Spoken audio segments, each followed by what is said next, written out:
एक किसान के लिए उसकी फसल औलाद की तरह होती है। क्या जाड़ा, क्या गर्मी और क्या बरसात, किसान हर मौसम में सभी तकलीफ सहते हुए फसल तैयार करता है। लेकिन कभी मौसम की मार तो कभी आपदा और कभी जंगली पशु फसल को बर्बाद कर देता है। तब किसान खून के आंसू रोता है। ये नज़ारा वैशाली जिले के गोरौल प्रखंड के मोहम्मदपुर पोझा पंचायत के मलिकपुरा की है। लेकिन ये सिर्फ इसी गाँव की कहानी नहीं है, बल्कि पूरे बिहार के किसान नीलगाय और घोड़परास के आतंक से परेशान हैं। आपके घर का कोई सदस्य अगर आपसे दूर चला जाता है तो कैसा महसूस होता है? किसान भी फसलों को अपने बच्चों की तरह पालता है, पोसता है, और फसल तैयार हो जाता है। अगर फसल को बर्बाद कोई आगे कर जाए तो किसान को कैसा महसूस होता होगा? आज पूरे वैशाली जिला का एक यही हाल है। यहाँ पे किसान फसलों को लगाते हैं और तैयार फसल को घोड़परास और नीलगाय आके बर्बाद कर जाता है। उसके बाद किसान खून के आंसू रोते रहे। अभी गोरौल प्रखंड के मलिकपुरा गांव पहुंचे हैं और यहाँ भी जो चारों तरफ देखिएगा पूरा खेती ही यहाँ के लोगों का जो मुख्य पेशा है वो खेती है।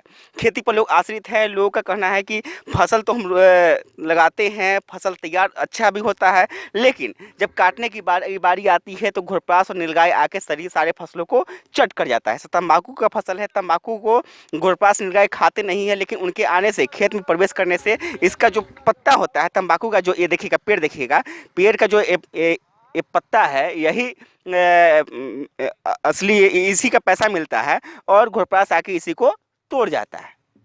किसान कितना परेशान है, किसानों से जानते हैं। क्या नाम है आपका? विजय कुमार सिंह। कितनी परेशानी हो रही है? बहुत काफ़ी परेशानी है। गेहूं की खेती नहीं बच पा रही है, न मटर की खेती, कोई भी ऐसा फसल नहीं जो बच पा रहा है। और जितना खर्च है इस तंबाकुल में, जिसका कोई वर्णन नहीं है। लोग तबाह है और उसके बाद घोड़परास आता है, इतना तोड़ देता है ये लोग इसको घेरते घेरते भी तबाह, फिर भी घोड़परास नहीं मानते। कोई समाधान नहीं हो रही। आपका भी बर्बाद हुआ है? बहुत बर्बादी है। मेरे प्लॉट के प्लॉट पार है। कितनी खेती है? लमसम 2.5 से 3 बीघा। और सब सारी खेत? हाँ, सारे खेत में दौड़ रही है। दौड़ दौड़ के एकदम पूरा एकदम गर्दा उड़ा दिया। आपका भी बर्बाद हुआ है? जी, नागेश्वर सिंह नाम हुआ। हाँ। हमारा भी बुझे। आपका कौन सी खेती है? तम्बाकू की खेती। तंबाकू का? आपका भी बर्बाद हुआ है? जी, 2, 3, 4 जगह, 8 कट्ठा में है। 8 जगह में कुछ न कुछ बर्बाद कर भी किया है ऐसे ही। हाँ। लेकिन अब क्या करेंगे, हम लोगों को तो कोई शक्ति है नहीं जो उसको कुछ कर सकते हैं। हाँ। घेरा बेड़ा लगाते हैं, लेकिन घेरा बेड़ा से वो तो मानता नहीं है, तरफ जाता है। लेकिन तब भी आदमी अपना श्वास पर इसका यकीन करते हैं कि जो सुरक्षित रहे, लेकिन सुरक्षित नहीं रहने देता है। अच्छा, ये जो आके पत्ता तोड़ जाता है घोड़परास आके, तो ये जो वो तो बर्बाद हो गया फसल? हाँ, वो फसल बर्बाद हो गया। यानी पूरा मेहनत बेकार? पूरा बेकार है। देख रहे हैं, जो भी खर्च की, जो भी खर्च किए हैं सब पानी में गया। समाधान क्या है? क्या करें? अपना नाम बताइए। अजय कुमार सिंह। क्या समाधान है? मतलब घोड़परास से इतना बड़ा रकबे में खेती होता है, चारों तरफ दिखा दीजिएगा, जहाँ भी नजर आ जा रहा है वहाँ खेती ही खेती है। और घोड़परास यहाँ अगर आ जाता है तो किस खेत को के फसल को बर्बाद करेगा, ये कल्पना करना बेमानी होगा। तो लगभग सारे किसान परेशान हैं। सारे किसान। समाधान क्या हो? उनको मरवाया जाएगा घोड़परास के, तभी सीधा मरवाया जाए। हाँ, तब उपाय है।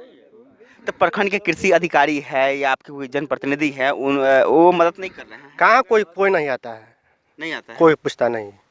परेशान तो आप होते हैं। परेशान होते तो क्या करे, हाँकते साला भागता है उधर, बीच में पड़े तो आपको भी मार देगा।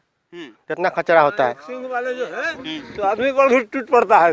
हाँ। सिंह वाले जो है वो आदमी पर भी टूट पड़ता है। अगर सिंगल आदमी देखता है तो 2-4 आदमी अगर देखता है तो नहीं डरता है, और सिंगल आदमी देखेगा वो बिजली का पोल भी गिरा दिया है। हाँ, बिजली का पोल लड़कर गिराया है। सेम का खेत बर्बाद कर दिया पूरा में। हाँ। बहुत ज़्यादा क्षति कर रहा है हम लोग के यहाँ सब। अच्छा, पूरा गांव जो है, पूरा गांव के लोग जो है कृषि पे ही आश्रित हैं? हाँ, सीधा तीसी गेहूँ सब भी तो खा जाता है। हाँ। कुछ बचता नहीं है। तम्बाकू बर्बाद कर। तम्बाकू और गेहूँ, तीसी, सरसों वो क्षति नहीं कर रहा है, सभी फसल को बर्बाद कर रहा है। कर दे रहा है। तो ये जो समस्या है तो कई साल से चल रहा है ना? इधर लगभग 15 साल से होगा घोड़परास। 15 साल से? हाँ, ऊपर से होगा।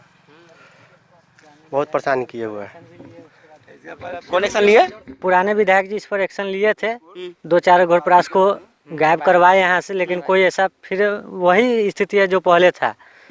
2-4 को मरवाए, उसके बाद गरवा के उसके बाद छोड़ दिए। उसके बाद फिर यही स्थिति है जो बहुत सारे नीलगाय दिख रहे हैं। संख्या भी बढ़ जाता है ना, उसका संख्या भी बढ़ जाता है। पहले 4 था, 4 से अभी 14 है, पूरा हुआ है। अब उसको हम लोग तो बस और क्या कहें। ऊपर होगा, अभी सब एक जगह नहीं ना रहता है।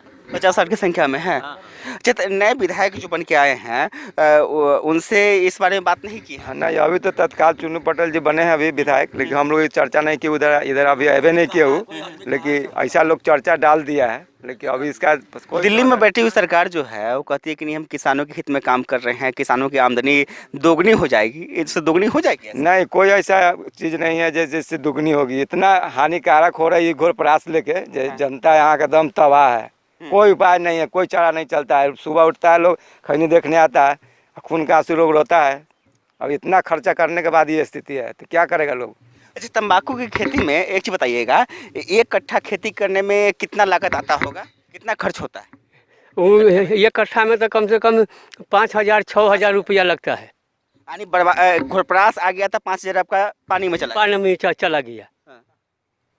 यानी खेती आप लोग करते हैं तो आप लोग को जरूरी नहीं कि खुद के पैसे से करते होंगे, बैंक से लोन भी लिए? बैंक से लोन करता है, चाहे पब्लिक से भी लोन लेता है। अब बर्बाद, आपका अगर फसल बर्बाद हो गया तो बैंक तो मानेगा नहीं ना, कोई भी माने, बैंक को लोन तो सहारा देना ही है। वो थोड़ी समझेगा कि टूट गया कि फूट गया, हाँ। वो तो कोई नहीं समझेगा। नहीं देंगे तो फिर कौन जमाने में सदाएंगे? जमीन कब्जा कर लेगा बैंक। वही ना, बैंक तो तबाह करवे करता है, और कर्जा नहीं सधाएंगे तो फिर कौन जिंदगी के लिए हम कर्ज रखेंगे शरीर पर। सरकार मदद सरकार की मदद तो अगर अब आप लोग आए हैं, सर्वेक्षण कर रहे हैं, अब इससे निदान अगर आप ही हो कि आगे कागज बढ़ाइएगा तो होगा। नहीं, परेशान तो आप ही हो रहे हैं ना। बैंक से कर्ज लेना है, फसल बर्बाद हो गया तो आप जाइए, आपका बैंक तो मानेगा नहीं। काफ़ी परेशानी है। परेशानी के कारण माने जनता तबाह है। अब इसके महसूस करके जनता क्या करे, ऐसे लोग कह रहे हैं, लेकिन विधायक लोग सुनेंगे तब ना। इससे भूतपूर्व विधायक थे अभी राजकिशोर बाबू, तो उन्हें कुछ मरवाए 2-4 प्रयास, लेकिन उसके बाद उससे 2-4 दिन, 10 दिन, 15 दिन, 1 महीना के लिए नहीं आया, लेकिन फिर घोर प्रयास उसी तरह है। एकदम कोई फसल नहीं बच पा रहा है। बचना मुमकिन है इस फसल को। इस बात का कोई सुनवाई नहीं हो रहा है। अब ऐसे कह दिए, अब विधायक जी लोग का सुन लिया, अब इस बात पर अमल करेंगे तब ना। पूरे गांव के लोग एक इकट्ठा कह के जाएंगे उनके भी, तब वो सुनेंगे। एक आदमी ऐसे नहीं सुनेंगे, ऐसे 1-2 आदमी की बात वो सुनेंगे नहीं, ऐसा दिखाई नहीं दे रहा। ऐसे नहीं दिखाई दे रहे हैं। यानी जो प्रतिनिधि है वो शायद देखना नहीं चाहते हैं, क्योंकि ऐसे घोरपरास की समस्या आज की नहीं, 14 साल पहले से समस्या चली आ रही है। किसान हर बार परेशान होते हैं, हर बार हाय तौबा मचता है, लोग हंगामा भी करते हैं, लेकिन सभी लोग अनसुना करते रहते हैं। दिल्ली पटना में बैठी हुई सरकार किसानों की आमदनी दोगुनी करने की बातें कर रही है, लेकिन इससे दोगुनी होगी या जीरो हो जाएगा इनकम, ये तो कल्पना करने की चीज़ है, महसूस करने की चीज़ है। शासन और प्रशासन हमेशा किसानों के दुख दर्द में सहभागिता का वादा करता है, लेकिन ये तस्वीर सभी वादों और दावों की हंसी उड़ाने के लिए काफी है। आखिर किसान कब तक खून के आंसू रोते रहेगा? बात सिर्फ मौसम और आपदा की होती तो किसान बर्दाश्त कर लेता, लेकिन जंगली पशुओं का समाधान तो हमारे हाथों में है। किसान अगर खुद से इनका समाधान निकालने की कोशिश करता है तो पुलिस का भय है, और सरकार अभी तक इस समस्या पर विजय पाने का कोई रोडमैप तैयार नहीं कर पाई है। तो क्या मान लिया जाए कि कृषि कानूनों की तरह सरकार एक और आंदोलन को दावत तो नहीं दे रही है?